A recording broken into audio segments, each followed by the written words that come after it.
Hello, hello. Welcome. It is another day, another stream. Let me switch over to this one. I hope everyone is having a fantastic week. It is final week of Legends of Akeroth. Who would have thought? we are 3 days away from the final day of the campaign. It ends in on the 19th at 11:30 p.m. So that's my time. Um, but yeah, should be a good last week, I think. Um, yeah. Am I quiet for anyone else? Because my what's the word? My mic settings are almost identical, but obviously if it's still bad, I can tweak it up a bit. So yeah, turns out for the last few streams I had you can see it. It's messed like it's trying to give it a go, but the auto exposure was turned off, and so was the auto balance on the lighting. So I went from blue to a bit warmer, and then the auto exposure sets it a bit darker. But I think I'm going to just leave the exposure on, sort of like off auto, and then color balance it a bit warmer, just to give that cozy vibe a bit. Yeah, that's cool. Yeah, so we are a couple of days away from the end, which is very, very good. We are currently at 155,659. So we're about 4.37k away from hitting 160, which is when we unlock the monk and the witch, which is really exciting. So today I want to go over just where we're at with writing and all of that. Good news is I'm basically done with the entire game in Markdown, which is so good. Which means I can go through and make edits, or even just get it ready for people to have a look at. So, changes. I think that's the key thing we need to go over today. Right, so most of you will remember, let me move you.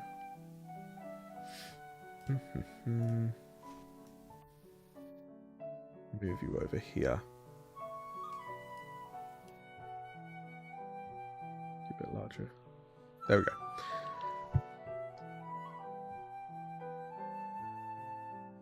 Well, if you are thinking about upping your pledge, there is one artisan edition available. Unfortunately, someone had to downgrade their pledge, but I don't hold any resentment to that. I think I just completely understand and appreciate that some people, they need to make changes to the campaign at this point. Fine. So there's one available. There's only going to be 20 ever made. We were planning on doing more, but because it just didn't sell out the same way that Draconim did, we're not going to be doing more drops of this for now, at least. So yeah, there is going to be some good stuff with that. So if you are thinking about the Artisan Edition, might I interest you? You get this amazing wooden artisan tray. It is gorgeous. It is made of ash wood. It is real wood. You get a beautiful leather insert on your tray as well. Gosh, every time. I need to set it to do not disturb. The funniest part is it's messages in the chat. In the Discord, like from your guys' Discord, not from anything else. So it is a beautiful piece of kit. Highly recommend. So very solid. And if that wasn't enough, I've also got dice. You get this beautiful 2 dice set collection. There is a set of D6s for everyday checks. But then when things get spicy and you need to start getting some dice rolled for damage, there is a beautiful set of sort of standard polyhedral dice available as well. So whatever you need, there is dice for that. And all of this comes inside the Artisan Edition. As I say, we're not making any more of these things. So if you want to collect a relic from the campaign that is going to be extremely rare, do pick up the final Artisan Edition of the game. Other thing is, I will be signing everyone's trays and dice boxes as well. So if you want a signed version of something, then yeah, you can pick that up, and I'll write a special message on it as well. So yeah, I did it for Draconim. Every single dice set for Draconim has my signature written on the back of the boxes with a small note from me as well. So you know, if you want that.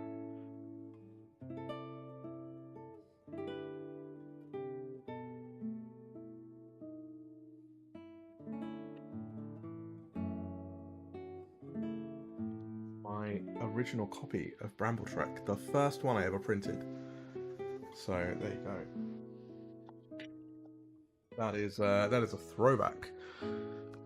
So it is a message I will write. I don't know if it is, like, if you want to tell me what you want me to write, I can, but I like to leave personal messages because 9 times out of 10 the people who bought the Artisan Edition are people in the Discord or people I've communicated with. So if I don't know you, I'll reach out, but most times I'll write a small message from me to you. Yeah. Like, if you interacted with me in some form, then I know you somewhat, so I can give you that response. Anyway, so where are we at? I've basically done as much work as I can on this at this point. Everything is done from the only thing that's not inserted into this file are the actual enemy stat blocks, because they're images, and it's far easier for me to just export the images as a separate file inside Affinity and then give it to you as a file that you can then use. The way this looks at the minute is yeah, we've got everything. So I am pleased to say that I have finished writing all of the classes and all of the jobs. I'm just going to move that up. So the Esper has the following jobs: Ascendant, Charged, Illusionist, and Scion, which also come with their own job features. The limit breaks are very cool. Ascendant gets the 3 question mark limit break. Every wall you've ever built around you, around your power, comes down at once. You deal damage equal to 3 times your class die to all enemies in short range, which is like explosion of damage, which is very, very exciting. Charged get the detonation ability, so their whole thing is infusing objects and then throwing them or doing damage with them based on the infusion that they've applied to it. So you can infuse an object, weapon, or do a strike. The basic idea of that is that you can become Gambit from X-Men. That's the idea. The Illusionist is just that. They can create illusions, they can create phantom illusions, and they get options, so they can have an ally illusion, which is a duplicate of any hero, a threat illusion, a terrain illusion, a self illusion, stuff like that. And then they get Shatter Reality, where they can detonate illusions around them, which is very, very exciting. And then the Scion gets Psionic Collapse, where they reach into the mind of every enemy and knock them down, deal damage, and they lose a turn next turn, or they lose an action next turn. So it is very much a debuff control ability, so quite excited about that one too. I've reworked some of the other ones, like the Bard now gets songs that they can use, so they get the Song of Courage, the Song of Ruin, the Song of Resolve, and the Song of Swiftness, which is very exciting.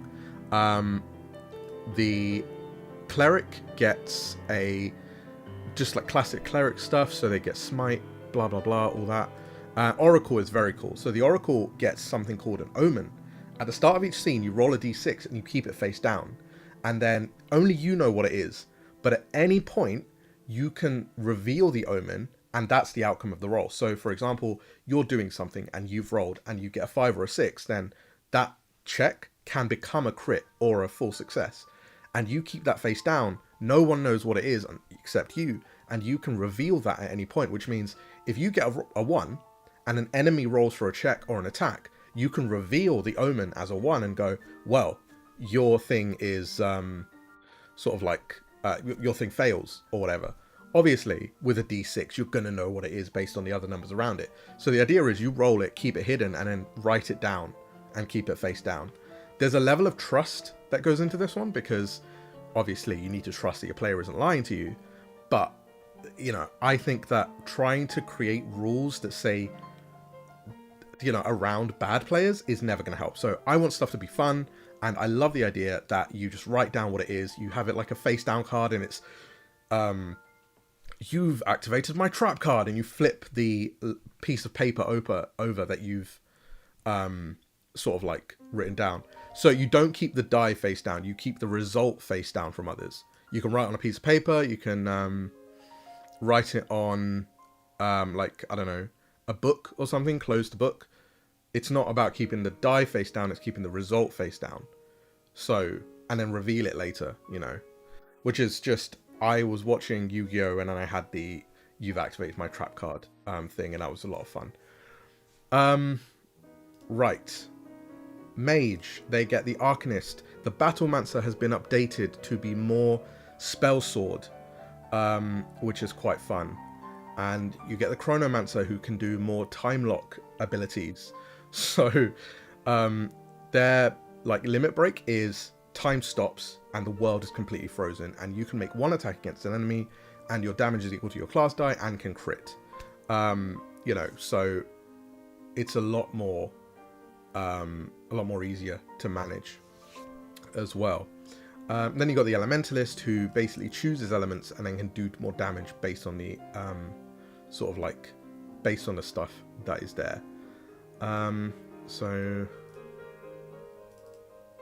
yeah, I'll just say hidden from others. Monk, very cool. I want you guys to unlock the Monk because I've got abilities like, oh, you're approaching me, get over here, cheap shot, you know, all that stuff. So yeah, the time stop is inspired by Dio, where everything stops and you just go boom on one person, which is very exciting. And then you've got the Drunken Fist. They get a lot more stuff that is more about their fluidity and motion. Keymaster, who gets to sort of like do stuff like essentially Key becomes their ability rather than Spirit, and it's just a different way to utilize it. You get Shadow Step as well, which is more about, again, speed over everything else. And what you'll notice as well is there are going to be abilities now that feature what is it, like spend more SP. So SP becomes a resource that you can spend back and forth, which is quite nice. Right, the Beastmaster gets Monster Capture, which means that they can have companions. For legal distinction, this is Pokemon pretty much, but I'm changing the starters to different ones. I've got some plans for them. I can't tell you what they are just yet because I want to keep it a secret until we get to playtesting, but there will be new starters available for the Beastmaster Ranger. I've updated the Protector, so it's less similar to the Warden from the Sage, but I've tweaked the Warden. You have the Hunter, which is more about your what's the word, like, again, accuracy stuff. I've updated the Sniper, which is definitely like peak Archer vibes as well. So the Hunter's more about setting traps and ambushes, which is quite nice as well. The Rogue, I've updated the Rogue so they get more stuff to do when they're hidden, when they do backstabs, feinting, etc, etc. The Assassin gets essentially like, I'm gonna do one attack, it can't miss, it ignores all defense, blah blah blah, big hit. The Shadow is more sort of envisioned based on like your, oh, I'm just trying to think now what I could do with, oh, how I got, oof, whoopsie, I will clean that up later. Shadow, shadow, shadow, there it is. Ba, ba, ba. Okay. So, the Shadow gets combat perks that basically like create a living shadow of yourself that you can swap with, that you can detonate, do all of that stuff. The Thief gets abilities more about infiltrating areas, big crowds, social stuff that's going to help them in that scenario. The Trickster is more about creating chaos, pandemonium. I am probably going to rename this to instead of Trickster, the Jester, because that's the vibes that I'm going for. So I'm probably going to go for Jester with that, and then we'll just rename it. So we got 2, rename that to 3, rename that to 4. So it's more like that vibe of chaos incarnate, you know. Sage is really exciting. So the Sage has got they can now perform rites, which are small magical essentially like small magical effects that they can do. So they have the Rite of Flame, the Rite of Root, and the Rite of Mending. They have the ability to summon creatures, and their whole thing is now they've got the Herbalist, who can create toxins, the Shapeshifter, who can turn into different forms. So you got the Beast form, bear form, wolf form, serpent form, hawk form, or boar form. What I'm also going to do is create something that basically says you can turn into anything by spending a melody point, as long as you've seen that creature. So that is anything beyond this as well. So yeah, I'll probably add that in actually here. You may shape shift into any creature that has a lower than your current level, any non-boss, I should say.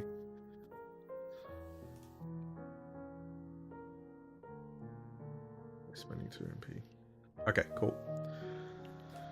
Any non-boss creature outside of combat. Yeah, I like that. Okay. So very cool. And then I got rid of the Warden. The Warden is now gone, and instead you have the Shaman, who is more about spells as well, elements as a ritual, rather than something sort of very deliberate. Yeah, so you can get elemental boons, which very similar to the Arcanist, Elementalist, sorry, but you have to specifically choose them, and they're more powerful than that. Yeah.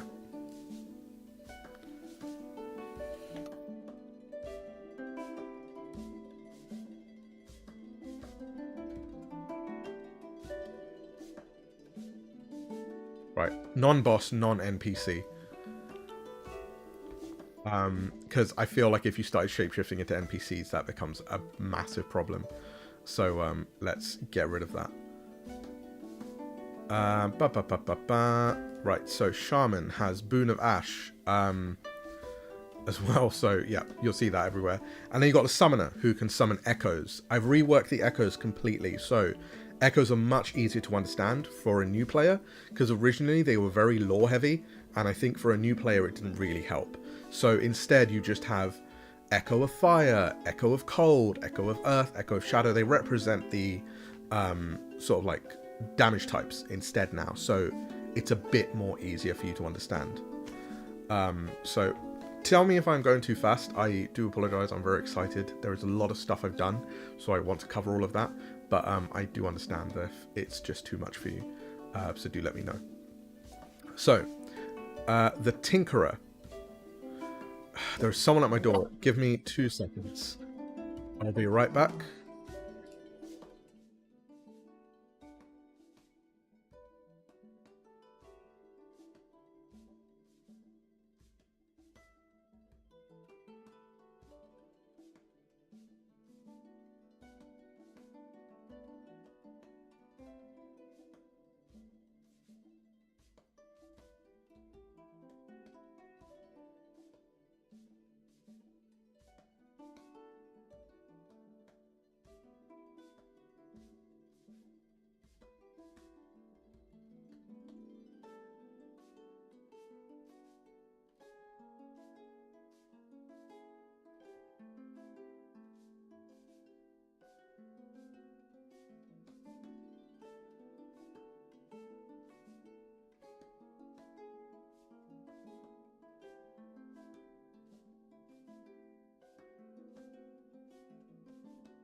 Okay.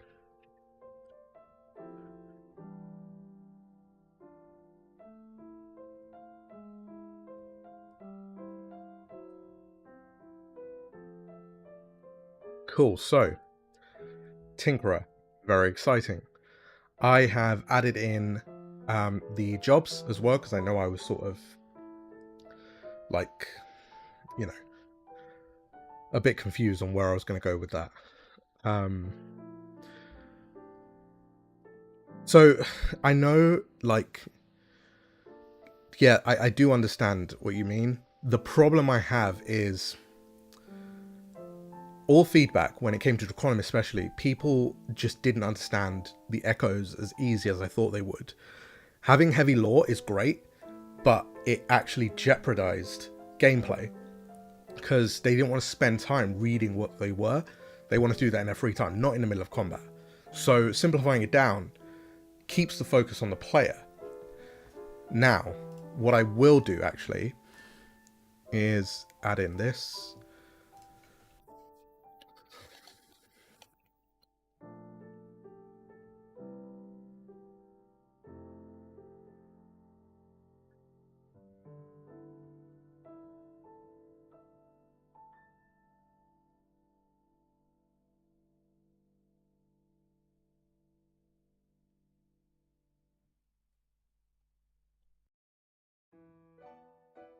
Yeah. So the reason I've done it this way is because I want people to actually interact with them and make them theirs. And this allows the game to fit into different worlds as well. You know, there's a difficult balance. Like, the unfortunate truth of it is that suddenly the game is an Akeroth RPG, and that's fine. You know, it's obviously one of my goals, and that's absolutely fine. The problem you have is also tying it into actual your story. More work on the Herald, right? More work on the player, more work from everyone involved at the table. If I just say, look, this is the Echo of Fire, it looks like I had my own thing, which is it looks like a hawk. Fine, I've done my part. It's now on the player or the group to turn around and go, okay, how am I going to integrate this into my story? And it's a lot easier for you to add stuff than take stuff out, you know. And I've always had this thing where people have, especially in Draconim, they were very worried about adding their own flavor on top of it because they didn't want to disrupt the lore that I'd created. I personally don't care, but I can understand that issue. And it was another thing that came up a lot with Draconim, which was the game felt too tied. This is a weird one, right? I had both sides of the argument. There are a lot of people who played Draconim and went, it's too tied to the lore of Akeroth. I don't like that. I want it to be more free. But then there was another group of people who went, there is not enough lore in the book for me to be able to run this game in Akeroth. I need more. It started to become an actual problem where I could never satisfy everyone, and that's fine. What I want to be able to do is say to people, hey, look, you can take this game and play it wherever you want. If you want more lore, it's going to be there in different areas of the game, so it's not going to slow down your gameplay. You know, basic idea. So, Tinkerer. I tinkered a lot with the Tinkerer. I didn't really know where I wanted to head with them. So, like, so I'm not too sure where it'll be. Well, technically, yeah, on the block, it's just this. Like, I could add in a bit of lore there, but again, I originally had lore and it just didn't hit. People were not very happy with how tied to it had to be. Like, yeah.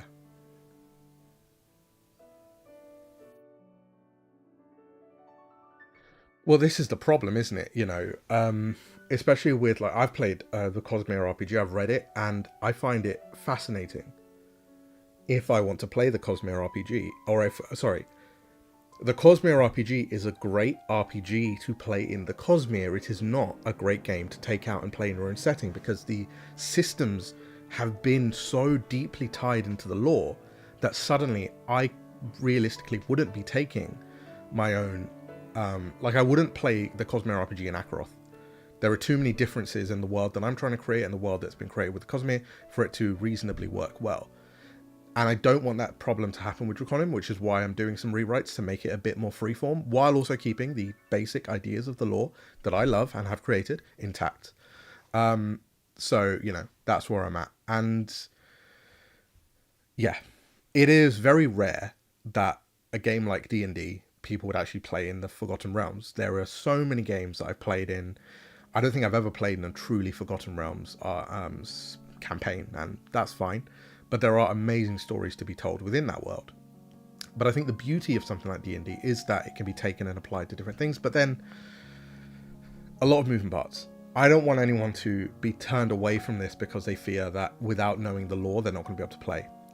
Which is why I work so hard to create things, videos, day-to-day stuff that you can just jump on and read and understand. But yeah, sorry, getting back to the Tinkerer. So, with the Tinkerer, I messed around a lot with what I was going to do for them, and I came up with the 4 jobs. The Artificer, their basic idea is they create a construct, a primary attribute, and they can do things for you. So like a little fella that's just going to be able to help you with things. The Bombardier is basically, I create big bombs to do more damage, and I'm going to explode these bombs to kill everyone around me, and blah, blah, blah. You know, it's quite fun.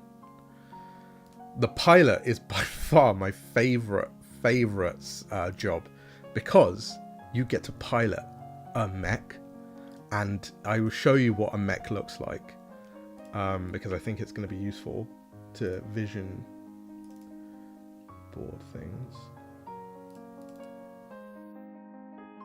Behold, a pilot.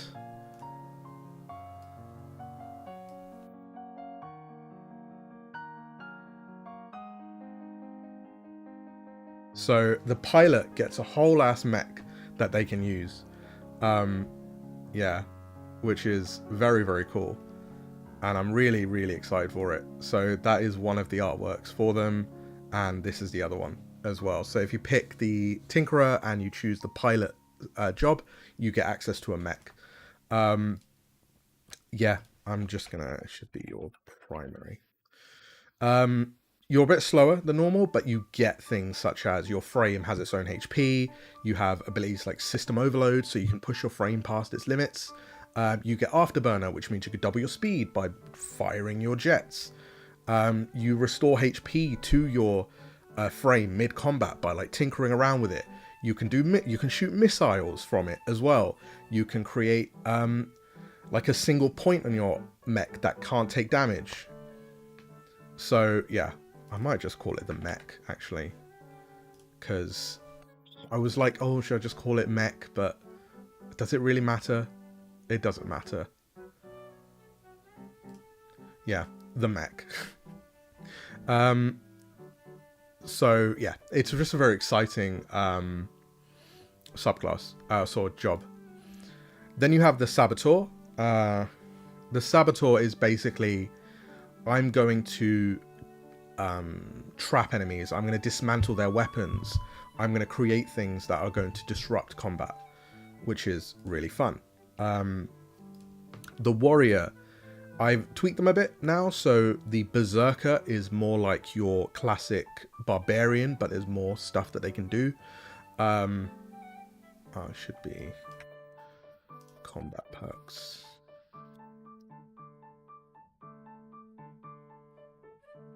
The Black Knight is more like Dark Knight vibes as well. There's no mini game for the mech, because what I had a problem was a lot of players found it difficult to do their own mini game while the game was running.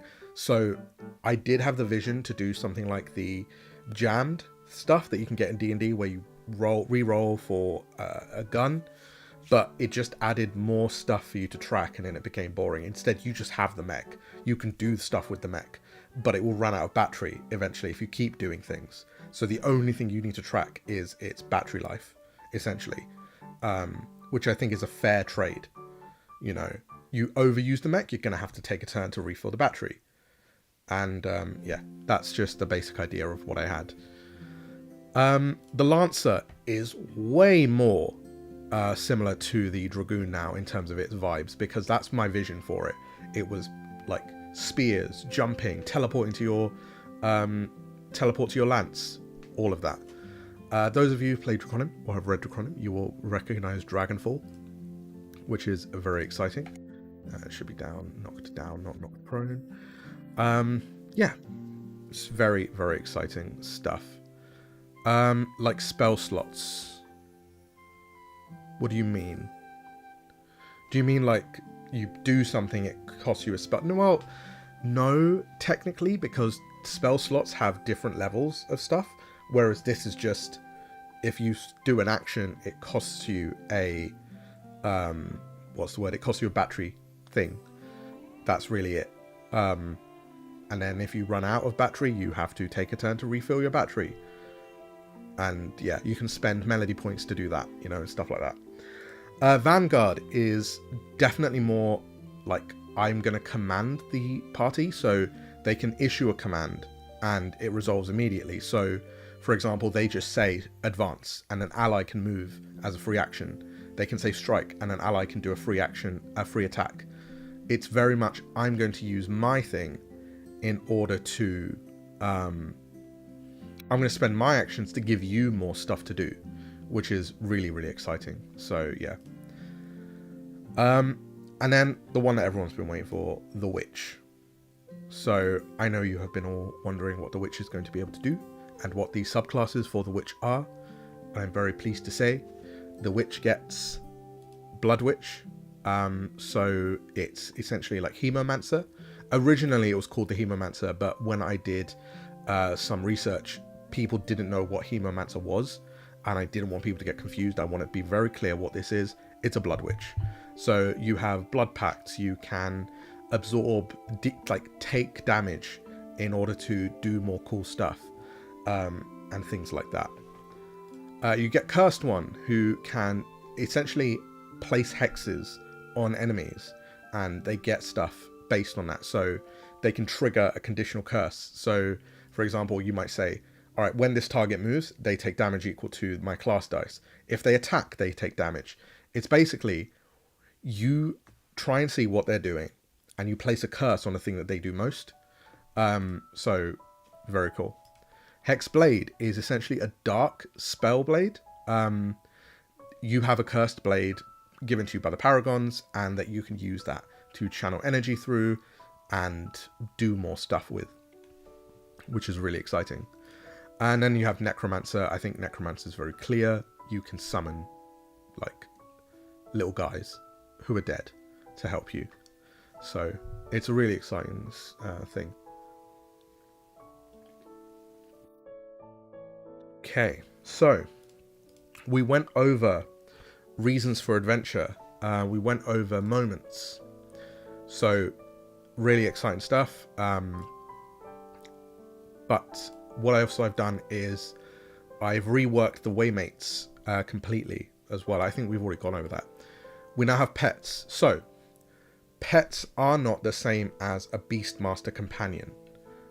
Companions. They are separate things. The basic idea is that for a Beastmaster, they can tame a creature or capture a creature when they're at half health or below. And they're not limited by creature mind or anything. They're limited by the threat level of the creature. Whereas you are limited by how intelligent the creature is. So you can't have a very intelligent creature as a pet. It has to be fairly submissive in order to be pet-like. So you have to reduce it to 0 HP, and you can apply statuses to it before it reaches 0, and the more statuses you apply, the more boon you get on the check.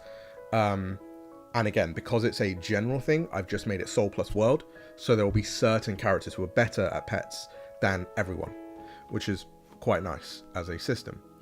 All pets have the happiness clock, where you can tick the clock up and tend to them and be nice to them, and as you do more things for them, the happiness clock goes up, and when the happiness clock reaches full, you get more things to be able to do with them. So you can use their bonded abilities, etc. The basic idea is that you don't want to get the Beastmaster sorry, the pets down to 0, because the moment they get to 0, the pet leaves and does not return. You know, it just disappears. So yeah, it is just the way that's just the way it is. Yeah, and then you have bonded abilities. So you get a bond ability when you max out your pet's happiness clock, and you can roll on a table to choose what you get. So you might get Swarm, you might get Stand Firm, and then in combat you can spend an action to command your pet to move or attack. They may use an item action and to give a pet a consumable, and a pet may be the target of enemies using its own defense and HP from the original stat block. So the basic idea I have is you're playing with you've got a pet player in your game. You hand them the stat block of the creature when they unlock the pet. That's why we have the monster cards. You just hand them the card and say, hey, here's your pet, which I think is just a lovely way to do it as well. And then, yeah, you just have some stuff on downtime where you can spend time with it. It doesn't give you happiness clock ticks, but can give you boon. And then during downtime, you can feed your pet, etc. as well.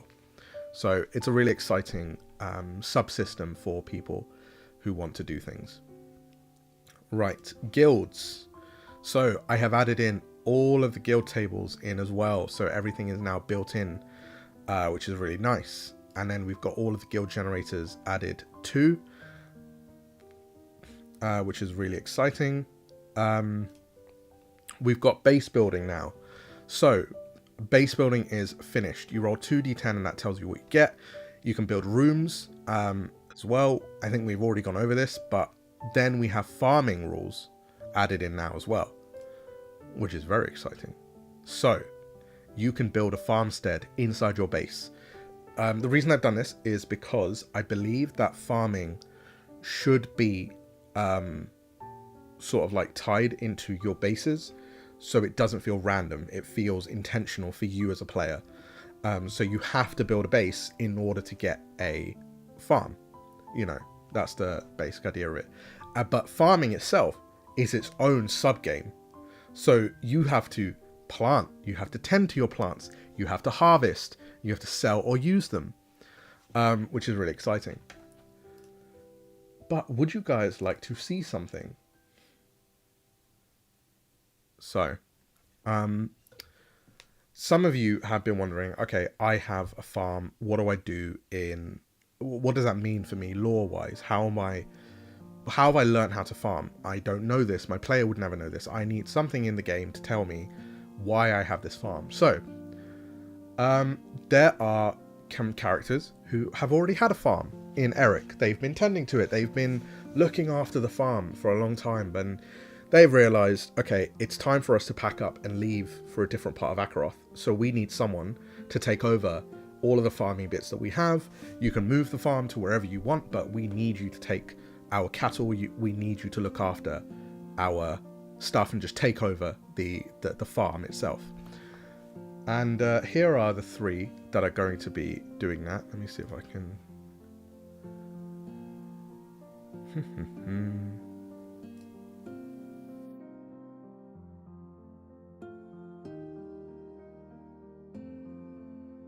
Okay.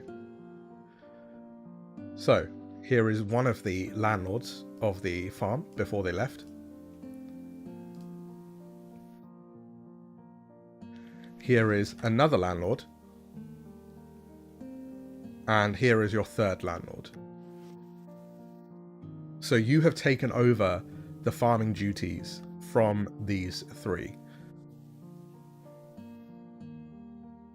So I'll be writing a small adventure, nothing huge. Like, trust me when I say there is nothing huge here. It's just to give you some lore as to why in-game you may have a farm. It's to help heralds, essentially, to give you a reason for this. So you would be able to introduce these NPCs and say, hey, these guys have given you a farm. What do you do? How do you build it? Blah, blah, blah. So, yeah. But they've got other work to do. They've got to go somewhere else in Akeroth, you know. So it's really exciting. Right. So you will literally grow herbs. You will tend to crops. All of the crops have individual yields that you can do based on your sort of like downtimes to harvest. You have like, what's the word? You have to plant seeds, and they have a seed cost. To, I don't want to make it too difficult for you to do. You have the ability to forage those items. You can then have materials grown from those items as well. Then there's fishing. So all of the fish are on the table now, and you have actual effects where if you sell the fish, you get 30 Dravix, but you can cook them and then restore 1d6 HP. You can, catch greater fish. So the storm scale fish, for example, you catch that, you cook it, and you gain resistance to thunder until the next short rest. So yeah. And then you can build docks, and then you can build greenhouse, cellars. You can create a market stall, which means that you actually earn passive income from your farm whenever you're not there. So the base now generates passive income equal to 10 Dravix per farm room built, paid out each downtime regardless of whether you sell anything or where you are. So it's basically like you're getting more Dravix now for just doing the farm thing. Even if it's not something you want to pursue as a group, if you just build it, you get Dravix all the time now. Which I just think is fun as a concept. So yeah, it's really exciting. There's actually bonuses and actual benefits for building a farm. And then you can decorate farms as well. They add nothing mechanical for you, but the basic idea is that you can build a little flower bed and pop it in. You can build some signs and pop them in, and then create lanterns and notice boards and whatnot. It is, yeah, quite a nice little sub system internally for you guys. We've already gone over it, but there are now bases that are mobile. It's died. 1 second.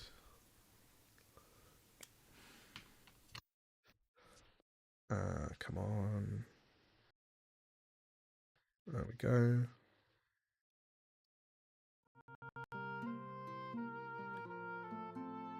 Okay, perfect. So, mobile bases can travel. I mean, it comes with the territory. You can build certain sort of like rooms that are exclusive to mobile areas. I've also reworked mana gems a bit because they are a different part of the core rules, and I want them to be easier for you guys to understand and use. So it's basically you can use mana, sort of like mana gems, etc. But yeah. Mobile app to help you manage your farm. No, it is not in the plans, unfortunately. A mobile app requires way too many resources to build and time, and we don't have that. Yeah. But the only thing about a mobile base is you cannot have a farm on a mobile base. I have distinctly said this because I do not want someone turning around to me. You know what, actually, I don't care. You can do whatever you want. You can do it. If you want to implement that as a rule for your thing, go for it. It does not matter. Yeah. So, okay. I have also redone the spells a bit. So spells are far easier to follow. Spell attribute. It should be. Yeah, so I've reworked them a bit so it's a lot easier to follow, because the issue we had before was spells did not work in zoned combat. But with the new range system, they do. So I now have zoned additions to this as well. So, for example, if you field cast a spell, you can now pick cone, and then it says, okay, that's a 3 square cone in front of you. Or in zone, it's all targets in the adjacent zone. Emanation is all targets in every adjacent zone. A line is 2 targets in the same zone, and a sphere is all targets in one zone of your choice. Like, it's a lot easier for players to manage in terms of zone combat versus standard combat, or gridded combat. I've also tweaked the augmentations a bit so they're a bit easier. And then obviously all of the... Oh, that's the other thing as well. I've split spells up so that they follow the same traditional idea as perks. So you have support spells and you have offensive spells listed out in grouped sections. So, for example, if you're playing, you can literally just turn around and say, hey, I want to pick only support spells. or I want to quickly pick a support spell because I've leveled up. I don't want to spend time reading all of them. You can just go in and go, right, support, I pick magnet, and then you're done. It's a lot quicker. I've done that for all of them, so they've all been specified by their type, which is far easier to pass as a player, and much quicker. So, yeah, really exciting. All right, so my favorite part, the thing I'm most excited about. I have reworked melodies from scratch. They have been reworked completely from the beginning to be something wholly unique and brand new to this game. I am so excited for them. So, originally, melodies had been designed for... okay, actually, give me... Because Crit Nerd is saying again, but I think you know more than most people here because you're a playtester. So, does anyone here know what melodies do? If you're a playtester, don't say anything. I am curious to know. Because if I've already gone over it, then that's fine.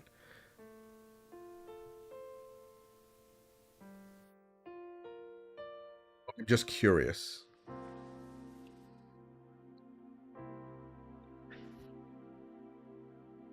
I'm going to assume no, because I don't remember going over it at all. Okay, cool, that's fine. I just need one person to say it. So, melodies. So, did I go over melodies themselves or melody points? Because that's two specifically different things. Doesn't matter, Anyway, melodies. So, melodies are exciting. You can literally rework the world by spending melody points to essentially tie words together. Originally, they were called lyrics, but they are now called tones because lyrics felt... feedback suggested that lyrics felt more song-like, and I didn't want people to think they had to actually sing at a table. So they're currently called tones. So, you can pick from one of 6 ways of melodies, and you get different things. They're themed differently. And you get tones based on levels, based on if you find them in the world, and you essentially can gain more words to string together. But here is how a melody works. You have 2 or 3 tones that you pick from in your pool. You have tons, but you have 2 or 3. You name them, describe the effect you intend, and strengthen it based on the melody points you want to spend. The base cost of 2 tones is 2. The base cost of 3 tones is 3. You do not need to make a check with melodies. Cool. So, the way it works is you pick between 2 or 3 words that you have, and you bind them together. So you think about something like stone and door. You say, I want to perform a melody using the words stone and door to touch a stone and ask it to follow me, and I create a doorway through the door. I use path and wind to sense the direction that something is moving. They are essentially keyword tags that allow you to mix and match them to create unique effects inside the world without needing to make a check, but by spending melody points, which are a resource that you have to spend back and forth and actually can affect the world in a bigger way. It is so much fun. I have tried it out myself in my solo game, and I have been loving it. I've been... because I'm limited by the words I have to get super creative on this. Is there a full list on this? What do you mean? Because this not been released at all. This is completely new. I've not released this anywhere. You guys are the second group of people hearing about this. But the ways of melodies, the ways that you have are the way of the bond, the way of the dead, the way of the elements, the way of the past, the way of the skies, the way of the void. And each of them get a separate section that gives you recommended tones as well. I completely will say I push people to come up with their own words in game. I will give you a list of 40, but I think that for every single way you have a list of 40, but I highly recommend you just come up with a word that you think fits. You have the way of the dead, which gives you words like ash, which is words like bone, memory, hunger, hollow. Elements that give you earth, fire, wind, water. Well, they don't give you wind, actually. It gives you water. Wood. You get the way of the past. You get Echo, Stone, Grain, Relic, Print. Way of the Sky gives you Storm, Night, Pull, stuff like that. And then Way of the Veil is much darker stuff, but I think it's Way of the Veil. Oh no, I called it Way of the Void, actually, because it was meant to be that thing of you have the world in between. Just going to check if someone's at my door. Give me 2 seconds. There shouldn't be, but you never know. No, there's no one at my door. Yeah. So you have Way of the Void, so you can mix words together like shadow and pass and get move through a space leaving no trace. You get Bridge and Threshold, which is a doorway that leads nowhere, now leads somewhere. Like that to me is so cool. Imagine setting up a door to someone and then boom, you can create a doorway somewhere else that they don't know. Random, yet tied. So yeah. Okay, give me 2 seconds. My dog is barking, so I'm just going to go check what's up.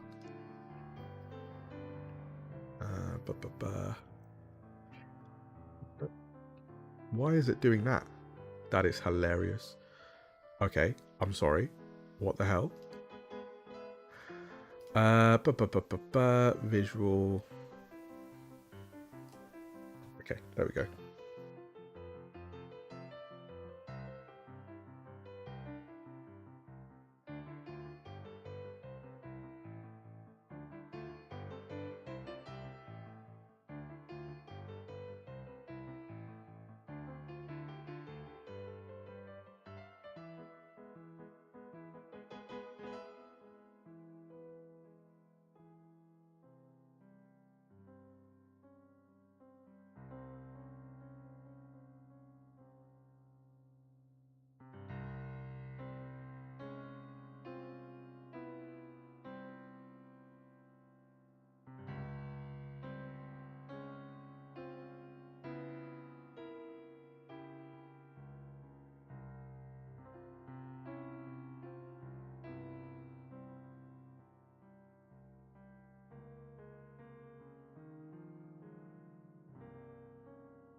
Okay, hello. So cool. So, Way of the Void, very cool. I think melodies are extremely cool as a concept, so I'm really excited for them.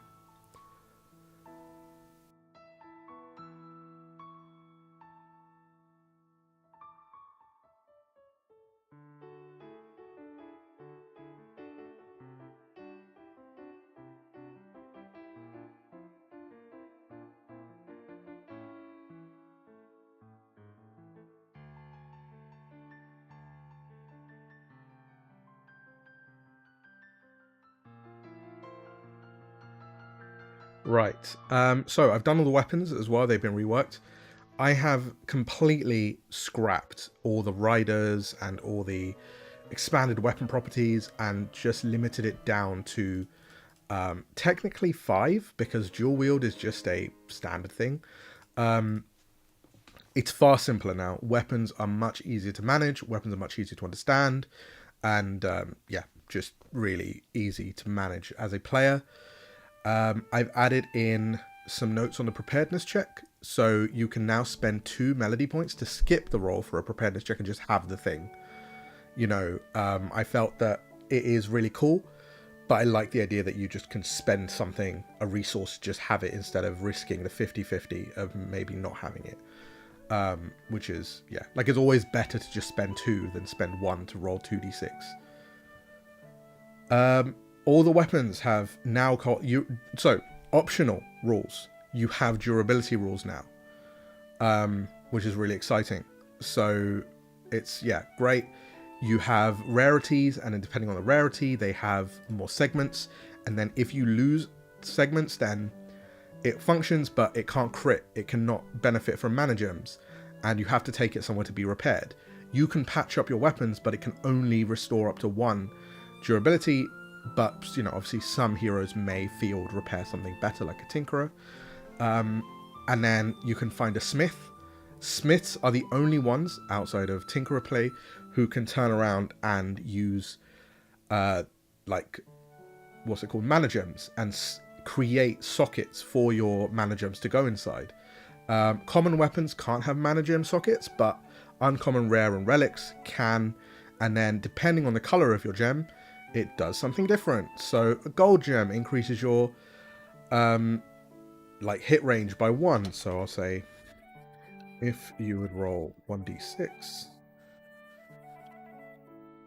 your weapon can crit me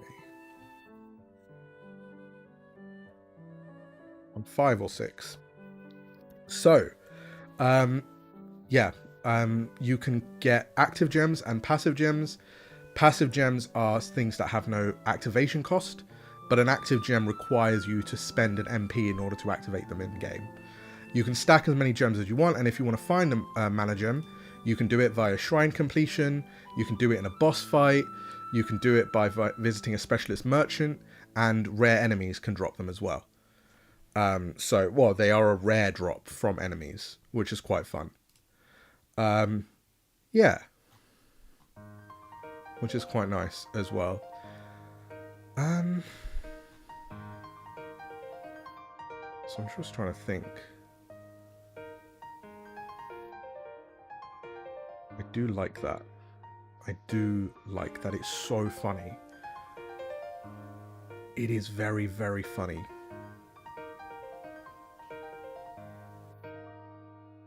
Oh, it could be so good. Okay. Okay, I think attacks with this weapon make no sound. I feel like that is not very.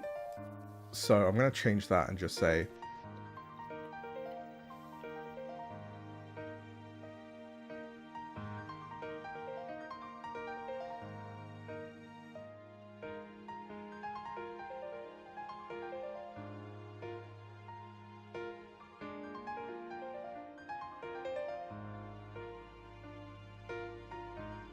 yeah, you just get Dravix. You get 1d20 Dravix for every enemy you defeat. That is so funny. Imagine. There is something so funny about that. I don't. Yeah, like.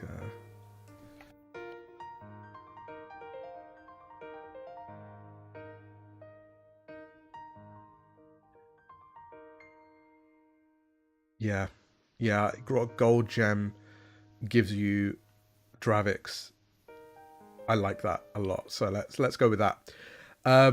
Cool. So weapon mastery, I've reworked that as well. Arcane is no longer a weapon type. I've got rid of it as a concept. It is still inside the notes, but I, as in like the images for combat, I believe.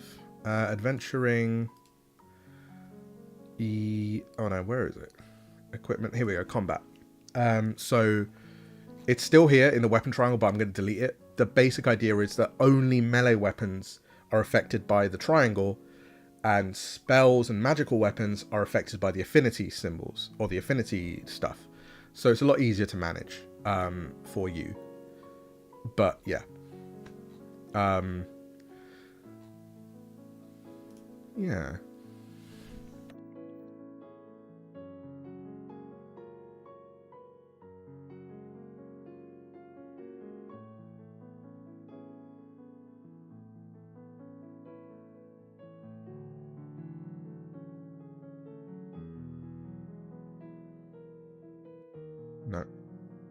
I think that just starts causing more problems with the combat system. Yeah, zone combat is just way easier now. Like, genuinely so much easier to manage, which is quite nice. So I'm quite happy with that. There are now a bunch of perks that you can unlock by mastering your weapon. So you can master a weapon and gain some perks, and you get some cool stuff from that too. Relics have been added. So I have given players the ability to take traits on your relics. So if you're building a relic for any reason, you can just apply defense up or speed up or slayer, etc. It's far easier to build relics just willy-nilly now as well, which is quite nice. Resting and downtime have been updated. So I have basically given, you've got class dice recovery, short rest recovery, and downtime recovery, which is great. Lodgings have just been simplified, a lot easier to manage. Just more like something nice for you in game to do rather than having something specific. You get undertakings, which are your building of items or building weapons and stuff like that. So you can start a undertaking to build a lightning tuned blade or decode the writings of the Moon Temple, gather the materials or tools needed to do that, and then spend the listed Dravix based on the section. And then depending on how big the thing you're trying to do is, you can start a clock and you have to spend downtimes working towards that undertaking. So the moment you finish it, you unlock the thing, but it's going to take you longer the bigger the thing you're trying to do is, you know. And then you can do groups as well. So, but yeah, everything's done with roles. It's a lot easier to manage as a creation system. I have completely reworked clocks for me from the ground up. So basically got rid of a bunch of clock types. So you just have a simplified list now. You have the resource clock, the journey clock, sight depth, danger, boss, quest, and regional threat. I know it still sounds like a lot, but the basic ideas are much simpler. So it's just like, how do I explain it? All right, here we go. Regional clock is probably the easiest one to explain. Ganon returning in Breath of the Wild. That's a regional threat clock. The more things that happen in game, tick the clock forward, and if it reaches 12, he returns. You know, it's basically something to track so you as a player can continue exploring, but the world continues to move on, if that makes sense. So it's probably my favorite one and probably the one I'm going to be using the most when I'm playing myself. So yeah. Difficulty modes have been completely reworked. I've removed a bunch of them so that it's a lot easier. I was inspired by Nuzlocke, but basically there are multiple modes. You have peaceful mode, where all of the damage dice for enemies are stepped down by 1. Clock types. Boss clock is, it's basically going to be, for example, the boss is doing something, like, you know, when they transform, for example, what's his name? Sephiroth and like Genosha and all that stuff, where he became the one-winged angel, that would be a boss clock, you know? If you don't want to track it via HP and it's tracked via turns, you might say, okay, I'm going to start a boss clock with 8 phases, 8 sections. Each turn you don't defeat this boss clock goes up. If it reaches 8, he transforms into his next phase. So it's now a visible trigger for you to know that there's going to be a second phase. As well, if that is what your herald wants to do. Most bosses have a HP based transformation, but for, you know, those bosses that you want to do, like, this is especially good in raids, so good in a raid where you know that if you don't defeat this creature in a certain amount of time, you're all kicked out of the dungeon and you have to start again. You know, that's what it's great for. So yeah. Difficulty modes. There is peaceful mode, standard mode, hard mode, legend mode. So a lot easier to manage now. Peaceful mode is you recover 2 HP and 2 SP at the start of each round. You can always flee enemies as you wish, and you can resolve encounters with a single check rather than playing it out in combat. And then you've got hard mode, where all the damage is stepped up by 1. Enemies gain 1 defense and 1 speed. Plus, yeah, gain double defense and plus 1 speed. And you must roll for a combat event when you tick up the travel clock. Legend mode, it's all of the above, plus players' defense only refreshes on a short rest. If a player dies, they are conned permanently. Enemies always act first. Enemies regenerate 6 HP at the end of each of their turns. That's it. You know, it's a lot easier to manage. Journeys. Journeys are just travel rules, but they've been heavily simplified down. So when you travel now, you will set a pace for yourself and you'll decide how long the travel is. You will then travel, and let's say when you tick up the clock, you will make a check. You'll roll a d6 to determine what you experience. Random encounter or D100 event. And yeah, like you tick up the clock as you go. Depending on how far the travel is that you're trying to do, you fill the clock, and as soon as you're at the top of the clock, you have arrived at your destination. Mounts can reduce the size of a clock by 1 to a minimum of 2. You can't use them in dense forests or underground. They have to be used on open road. Vehicles such as your cart or riverboats can work to reduce that clock again, but they only work in certain regions. Mobile bases can only be used in certain places, like an airship, for example, can reach any destination, but it attracts attention when it lands. And yeah, but you have to have a navigation room that you do as well. There are rules for saving the game. So if you want to save the game, you will create what's known as last lines, which are basically like reminder text for you as a player. So I give you some guidance on how to write that. So a good last line is what you just did, where you've stopped, what's unresolved, and what calls them forward. So like, I'll just put what's next. That's much easier to understand. What's next? So when you load a game, you read,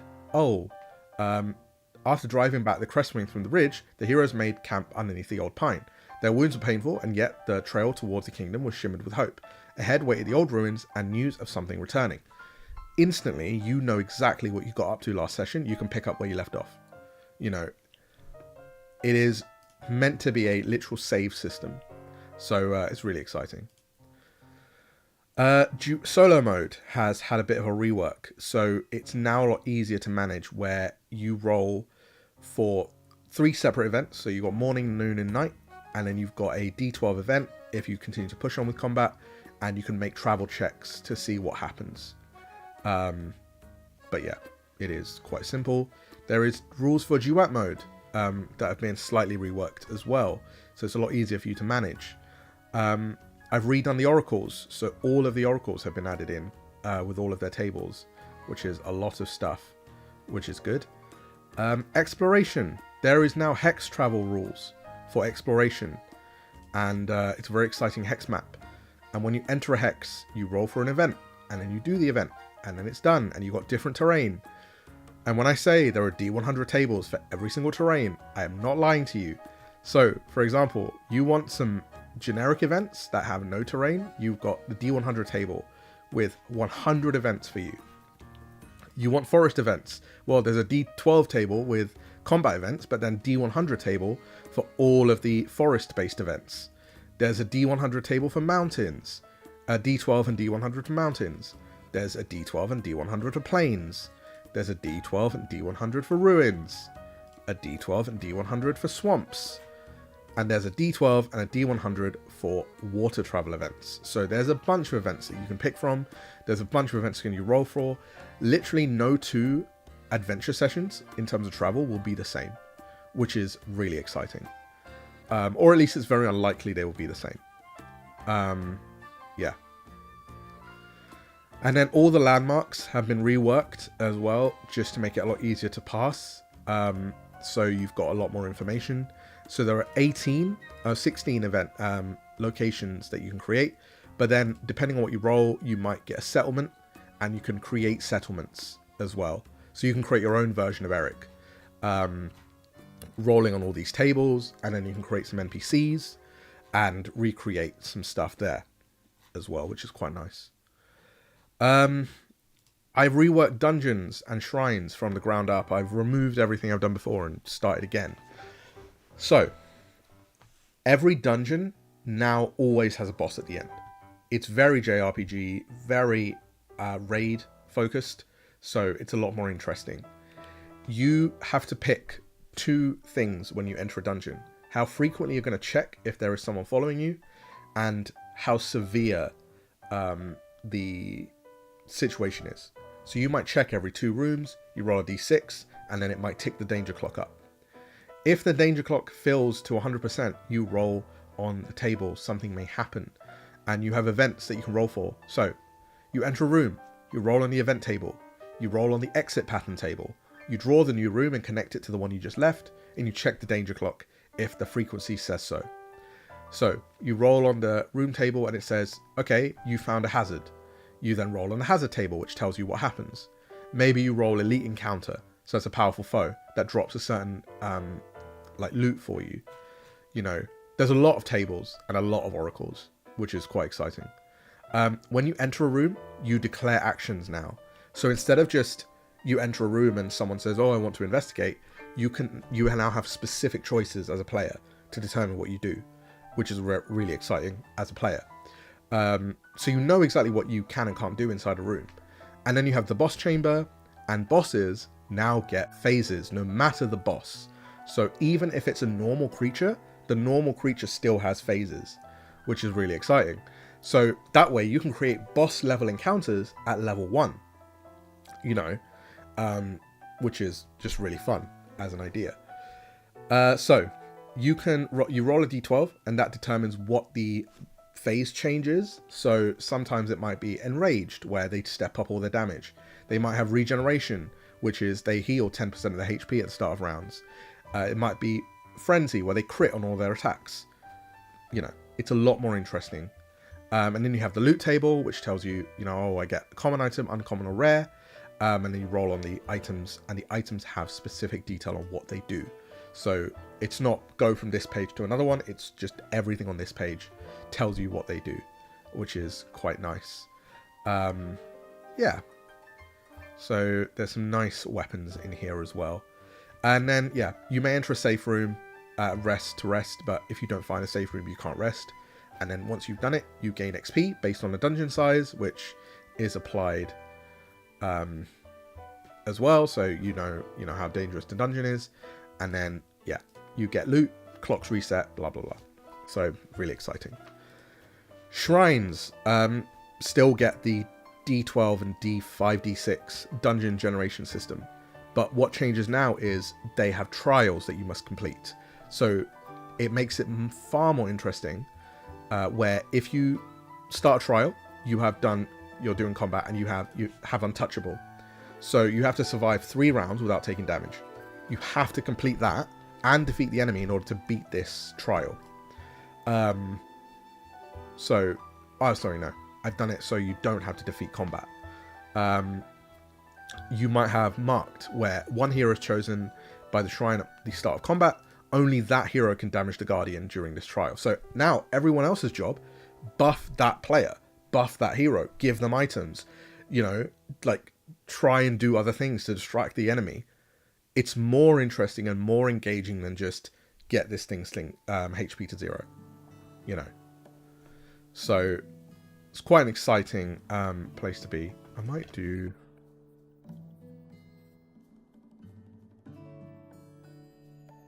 Here it is, Torrigath Knight.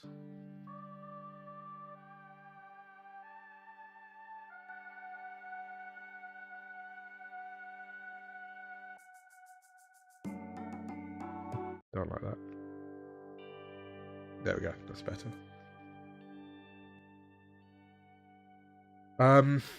Yeah, and then clearing a shrine grants you 400 XP, which is lovely. As well, and then yeah, I've also done enemies. I've reworked enemies completely. So the basic idea is there are no more big enemy behavior stuff. Instead, the behavior rolls just tells you how it fights. It's very simple. You read Brawler, you know it gets in close and stays there. You read Stalker, it's going to strike and then retreat. You read Caster, you know it stays back and use range attacks. Support, it keeps the allies alive. And bosses get 4 actions per round, has phases. So much easier to manage as well. And then obviously I've told you I'm doing the stat blocks, but there is also the monster generator. which allows you to quickly generate brand new monsters. So you can either pick from the tables or just roll, and then you can create brand new monsters straight off the bat with no issue. Yeah, really easy. So it's a lot simpler now as well to create monsters. And they all have their own loot tables. So you have basic loot, and then you have elite loot as well.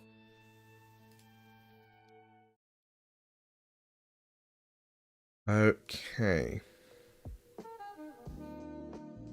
I'll prefer Torgoth Knight. And then Sacred Wardens have been finished up as well. Sorry, I know there's a lot, but Sacred Wardens are done. They have something called the Fury Die, where when you enter the Warden, you have to go and do the thing, and you have challenges you need to defeat. Yeah, it is a lot of stuff now that you have to do for the Warden. You have to get in, you have to destroy a certain number of cores, you have to be wary of their Warden behavior, and then, yeah. So, I know I originally said that there would be solo puzzles. It is near impossible to create a solo puzzle because you are always assumed to have knowledge of the actions you have to take in order to complete this thing. It is really hard to give you that, you have to do this thing, you have to do that thing. It's far too much pressure to put on a player, I found. And I want people to have fun. So I've tried my best to do this. I'm going to keep tweaking it, working on it as we go. Don't worry. None of this is final. But I want you guys to playtest this. So I am very, very pleased to say you will be able to playtest this soon after the campaign ends.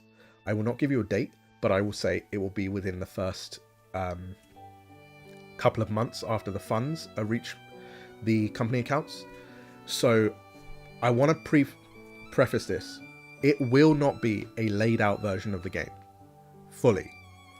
I am aiming to do something similar to this, and I'll show you, but most likely it will be closer to how Draw Steel did theirs, where it's black and white, text only, no artwork, because one, it allows me to specifically pinpoint where the issues are and edit from there. Is it this one? Okay, yeah, actually, yeah. So it's not going to look like this. That's the other thing as well. I have tweaked the layout of the book. So I'll show you. So here is the old layout of chapter 1.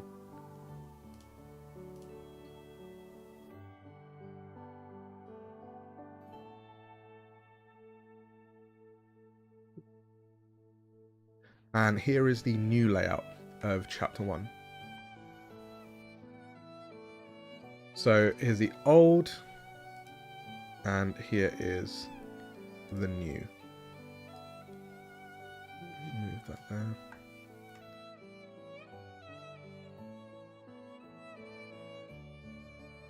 So that is the old, that is the new. Some of you may be asking, wait a second, Ash, why have you started again? What is the point of this?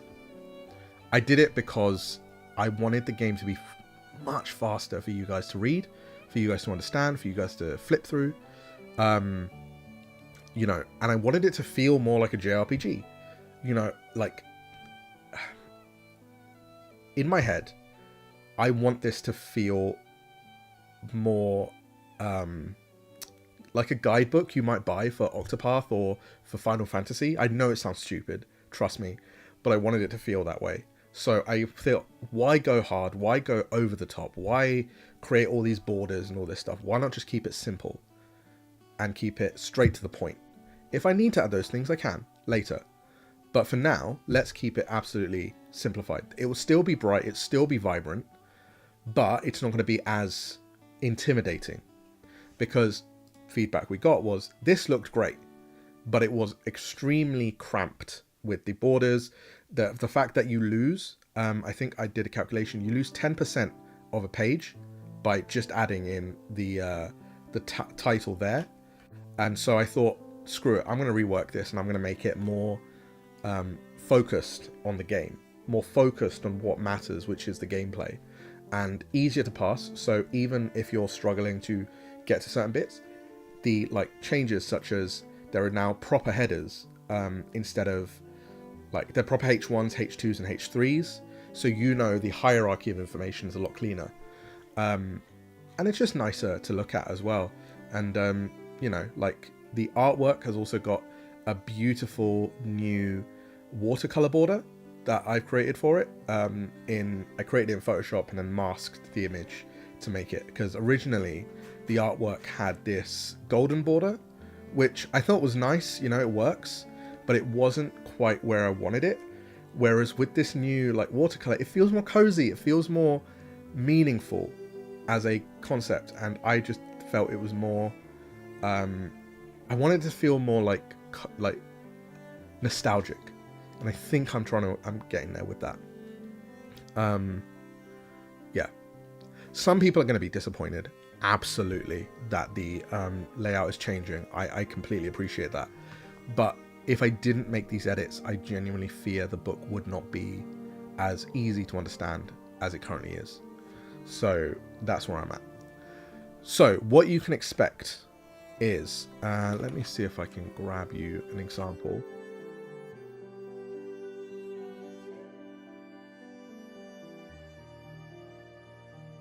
So they did a great job on this, so I'm going to show you this.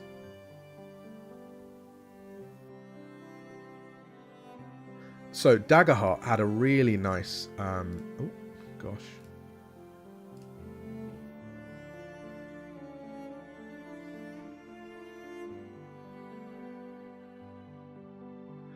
Daggerheart had a really nice sort of semi-polished thing that I enjoyed. Let's see if I can get it out to work. Yeah, so their manuscript was lovely. I really enjoyed reading it, and I felt it was easy to get the data from the book as well, which was the main goal, you know, pretty much. So I was able to just read it, and you know, there is something to be said with blocks of text, I understand, but the choices are, and I know what you guys are going to choose, but the choices are big block of text playtest manuscript, a couple of months for me to lay out the game in order to get it ready for you guys to read. So speed and ability for me to edit, nice looking document. I know where I'm at, because what I can do is then essentially pinpoint, edit, get you a new manuscript immediately. I don't have to edit the layout at all, delete pages, etc. Which is why the rewrite for Draconim is taking so long, because I have to rewrite things, but then it might move a certain section from this to somewhere else because the layout changes. Whereas if I just done it in manuscript form originally, it's easier. I know people are going to get upset by that because you've got used to the idea of me doing very nicely laid out games, but it's actually a lot more work for me. It's a lot more work for the team. I'm going to do my best to try and keep it nice, but I can't promise that this time. So yeah. Yeah, so I'm going to go for something more along the lines of this, where I can just give you the content and then you just play, and then you give me feedback, and then we go from there. What this does mean, however, is everything is basically ready to go. So I'm going to start trying to convert this in and then have you there with a playtest as early as I can. Now, there are going to be a minimum of, I'd say give me a minimum of a month to get it there, but I'd say a maximum, it could take anywhere between a month to 2 months to do. So expect it either mid-April, or mid-April, May would be my estimates. But obviously, if anything changes, I'll let you know. I'm really excited. You know, Legends of Akeroth has come a long way from when it first was designed. I remember looking through the first edition of the book, and I was looking back at it the other day just to see if there's any design notes I could take. But I'm really proud of this game, you know, and I think that there's a lot that's changed between my own ability to create versus now, but I've been really excited for this. I think it's been a dream of mine to create a JRPG inspired game, and I think I've achieved it with this very nicely. When was the final PDF expected? Yes. So let me grab.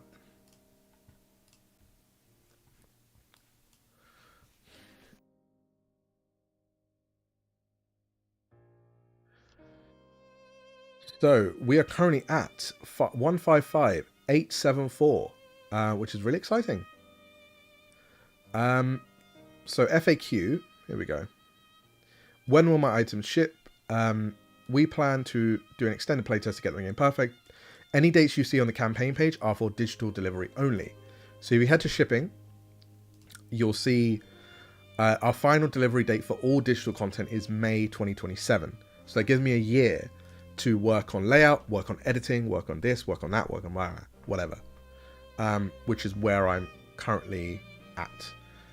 So, yeah. I'm really excited. I don't know. It's like the game is done pretty much. Like I've written everything I needed to write for it. I've designed everything I need to design for it. I want to also preface the playtest document will not be edited. I will do a whole like preamble thing for it, but I wouldn't expect you guys to have it all done. There are things I still need to edit for that, but we'll be done with that soon enough. Yeah. So obviously some people have asked, what if I'm on a pay over time thing? I think I'm going to do, if your first payment is done, you can get the playtest document. Because the playtest document, I need as many people playing it. So don't worry if you are paying over time, you will get the playtest document as soon as it's ready. The final book, final content, you have to complete all your payments before you receive. That's the way I'm going to do it, because that way people who pay for part of it, they can still access the playtest, but then they just need to complete their payments in order to get everything else. I think that's fair, you know. So, you know what? I will just announce that right now in the Discord. So, you've got it.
Cool. Announce that in the Discord, so please hype it up if you are in the Discord, because I'd like to see people get excited by that.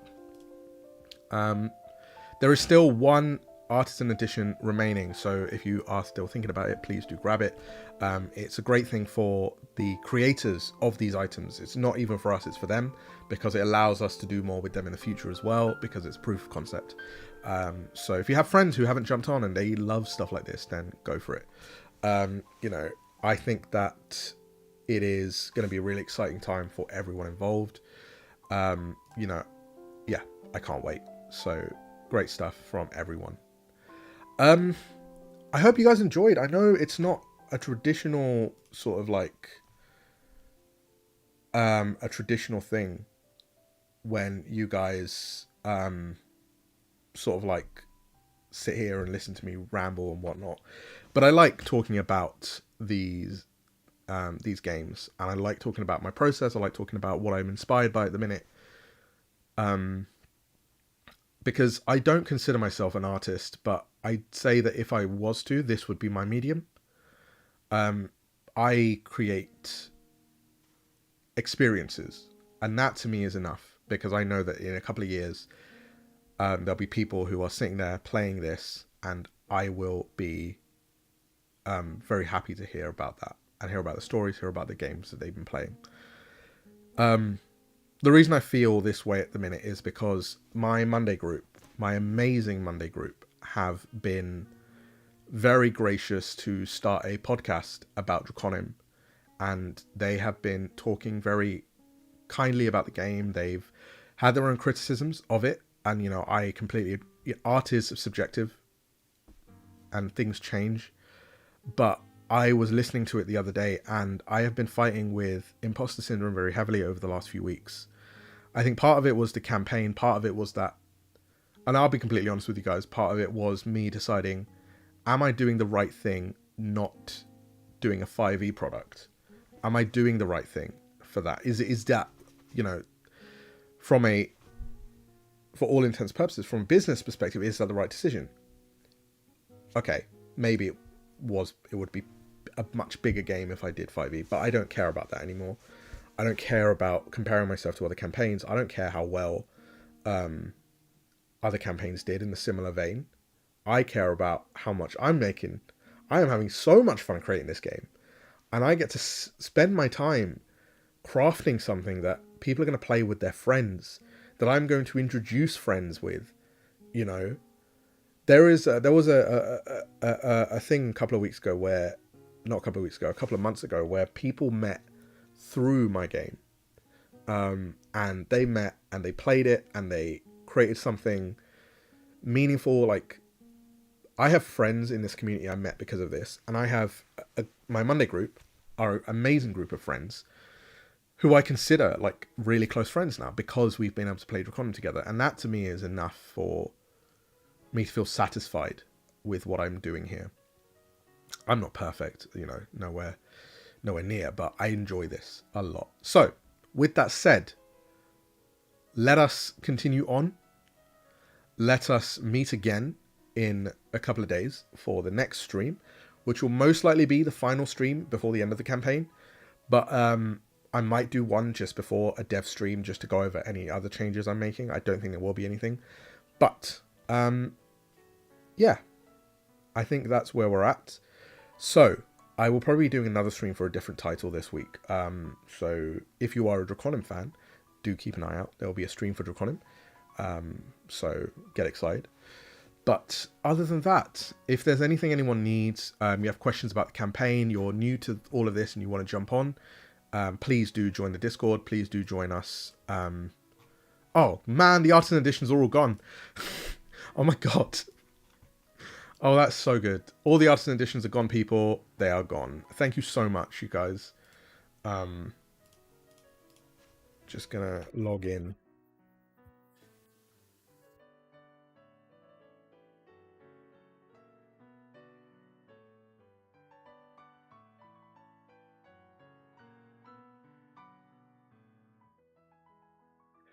Just gonna log in to move the Artisan Edition.